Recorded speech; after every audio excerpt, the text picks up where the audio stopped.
উনি 4 থেকে 5 মাস আগে উনি কর্মের উদ্দেশ্যেই ভারতে গিয়েছিলেন। ভারতে থেকে আসার পথে 3 থেকে 4 মাস পরে উনি কুরবানি ঈদের সময়, ওনার ছোট বাচ্চা আছে, ঈদের সময় বাসায় আসতেছিলেন। আসার সময় ঈদের পরের দিন উনি যখন ট্রেনে এসে কলকাতাতে পৌঁছান, কলকাতাতে পৌঁছানোর পরে উনি বিভিন্নভাবে চেষ্টা করতেছিলেন দেশে আসার জন্য। 3 থেকে 4 দিনের মধ্যে উনি দেশে আসার কোনোভাবে আসতে পারতেছিলেন না।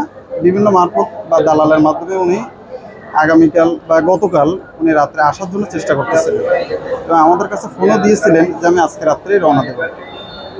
ভোরের পর থেকে ওনাকে আর কোনো খোঁজ পাচ্ছিলাম না আমরা। হঠাৎ করে অজ্ঞাত একটা নাম্বার থেকে আমাদের কাছে ফোন আসে যে ওনার পিঠে গুলি লাগছে। ওনারা ছিল 3 জন। 3 জনে একজনের কোনো খোঁজ পায়নি, 2 জন ছিল। একজনের হাতে কবজিতে গুলি লাগছে, অলরেডি কবজিটা ভেঙে গিয়েছে। আর আমার চাচা শ্বশুর শাহিনের ওনার হচ্ছে পিঠে গুলি লাগছে।